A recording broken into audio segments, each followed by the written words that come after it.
President Cyril Ramaphosa says the ANC's National Executive Committee has agreed to use investment in infrastructure as a way to rebuild the economy. He also says there will be a reform and specifically mentioned that there will be an auction of broadband internet spectrum to speed up the adoption of new internet technologies. Ramaphosa was speaking last night at the close of the ANC's NEC Lekgotla. Sifiso Skenjana is the chief economist at IQ Business. Sifiso, good afternoon to you. We've seen claims about an infrastructure-led investment drive before. Do you think this time is any different? Is it going to happen? Good afternoon, Stephen. We certainly are seeing a lot more movement now with respect to, I guess, getting some of the infrastructure projects over the line. And we saw around, for example, a government-sponsored or government-supported residential development happening in Mooikloof. We've seen some of the ones coming out of, for example, Port Elizabeth already being given the go-ahead. And so there's certainly some movement taking place there. But again, I think one of the issues when we look at infrastructure in the context of the African economy is the quality of the pipeline. And so if you look at challenges with respect to project preparation and ensuring that the projects itself are bankable, those are some of the challenges that you'll hear from all the banks, the development organizations saying money is available, but we don't have quality pipeline. And when you look at also infrastructure, it's not all, infrastructure is not created equal. We've got social infrastructure as well as economic infrastructure. Economic infrastructure tends to be more easily understood in terms of the financing mechanism around that, but when you go into social infrastructure where the return may be a social return, not necessarily a financial return, I think it does become a bit complex around it, looking at some of the ways to finance those infrastructure projects. I mean, at the same time, I worry if we've lost a little bit of the capacity. We've seen, we really used to have 4 big construction companies. I think 2 of them are in business rescue. They're in a difficult way simply because there hasn't been proper investment in infrastructure. Yeah, I mean, so over the last 10 years, we've had pretty much stagnant investment in terms of capital formation in the context of the South African economy. And we know that construction is now in its 8th or 9th consecutive quarter of negative growth. And it's one of the sectors that's been bleeding employment for the last, I think, 9 quarters. And so we certainly are finding a sector that has lost a lot of capacity for sure. But I think there is opportunity to bring in consortia to rebuild capacity depending on the infrastructure project itself, the quality of that. So there are ways in which I think we can rebuild capacity within that particular context. Where I think there's very interesting loss of capacity in the context of our economy, and that doesn't seem, this one specifically municipalities, doesn't seem to come out as one of the priority areas around their role in driving sustainable growth in the economy. We see municipalities as a network industry, right? And so if you just think about the role they play in terms of roads, bulk services, etc., that's got implications for agriculture, for logistics, construction, transport, but it doesn't seem like there's enough emphasis around building capacity into municipalities. We see that their financial status deteriorates over the years, and their ability to deliver on projects also continues to deteriorate. And that's one of the areas, I think, even from the infrastructure lens of the conversation, there's certainly a lot of capacity lost there, and we're going to need to really address that. And I mean, we have the ANC talking about infrastructure. We have everyone talking about infrastructure. You mentioned the municipalities, if I recall correctly, Joburg, the other big metros, because they lost so much revenue. I mean, I think Joburg lost 800 million rands worth of revenue during the lockdown. I mean, the only way that they can keep services going at the time of the pandemic is to actually cut their infrastructure budgets, to cut back on investment. And I mean, we saw from the report from the Auditor General, Kimi Makwetu, that households owe municipalities about 127 billion. And when you add corporates as well as government, that goes to about 170, 180 odd billion that is owed to municipalities. So already, and then you look on the other side and say, how much do they owe? And I think it's about 50 billion odd that they owe to other entities and 11 attributable to ESCOM. So already when you just look at the mismatch in terms of funding intake and their need to disburse funding, there's a big mismatch there, and they're certainly going to be one of the things that they do pull back. If you remember at the February budget, two of the things that did get cut was the municipal infrastructure grant, as you mentioned, as also as about 11 billion coming out of human settlements. All of the things are geared towards more social development, as well as then being enabling funds for municipalities to be able to bring those services. The grant often makes up quite a sizable portion of the municipal revenue structure, often ranging somewhere between 20 to about 70%, depending on the municipalities. So those municipal infrastructure grants are certainly a big funding mechanism for them to capacitate them to be able to deliver services. And I mean, you've also got a pot, right? There's a certain amount of money that you have. We already know the finance minister said that that pot is a lot smaller than it used to be. I'm going to bring up a three-letter swear word. I hope you don't mind. It's called SAA. I mean, there's going to be a huge conversation around whether spending money on SAA is going to generate jobs, get an economy going at a time when you could spend 10.5 billion rand on something else. Yeah, I mean, I think the SAA conversation has been had, we heard from Minister Mboweni, in essence, alluding to the fact that he's lost the battle around the role of the state in keeping SAA afloat. And as we said, is that if South Africa is going to find itself in a space where it must extend its borrowing program, that borrowing can't be towards shoring up ailing SOEs, rather towards more capacity building exercise in the economic marketplace.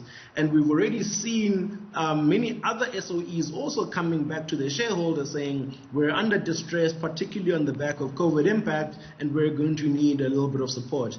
And interestingly, I always tease that what's happening with these SOEs is not new in the context of any organization. We see it in private sector when organizations go for what we call a rights issue. And so they go back to the shareholders, say, can you help recapitalize us for growth, often for growth. But there's a named company now, for example, that went for a rights issue just to pay a management fee of about 250 million. So there's certainly, I think, good money to borrow, good money to seek from your shareholder, and there's bad money to seek from your shareholder. And SAA, I think everyone is gotten to a point of just saying that we don't have capacity as an economy to keep shoring that entity up. I think irrespective of what they're now saying are prospects of them being an employment generator for the economy.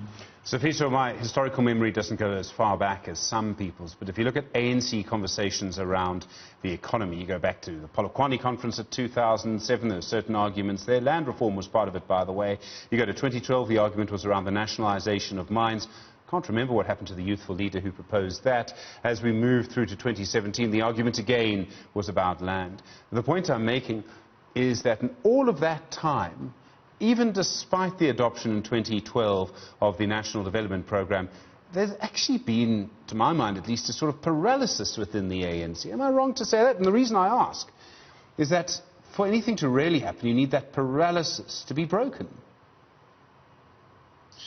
Yeah, I think political will is an important prerequisite to be able to deliver, I think, on a lot of the promises that you bring and you offer to the economy. And we found, I think, a lot of challenges with respect to, I guess, professional politicians. And they're having very different ideologies to some of the, I guess, more technocrats within the organization as the ANC, as well as, of course, government. And also what's also we've seen is that if you look back at the IPAC, which is the Industrial Policy Framework, the NDP, the NGP, and you're also talking about policy frameworks that don't seem to speak to each other.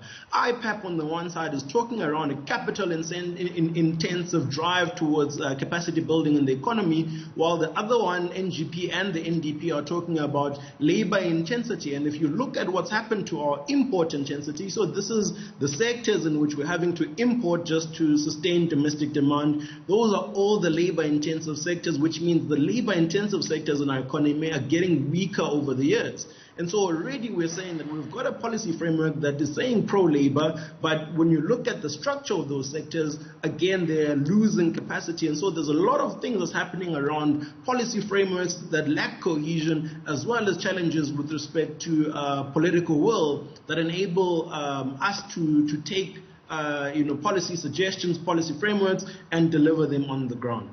There's also an issue, and it's a sort of a side issue, but a really important issue, Sifiso, around the complicated nature of our state. And I'll give you two examples. So in, for example, the power generation space, if you want to generate power independently, the energy minister, Gwede at the moment, has to sort of sign documents, has to give her this, has to give her that. Then it has to go to NERSA, the energy regulator, for concurrence.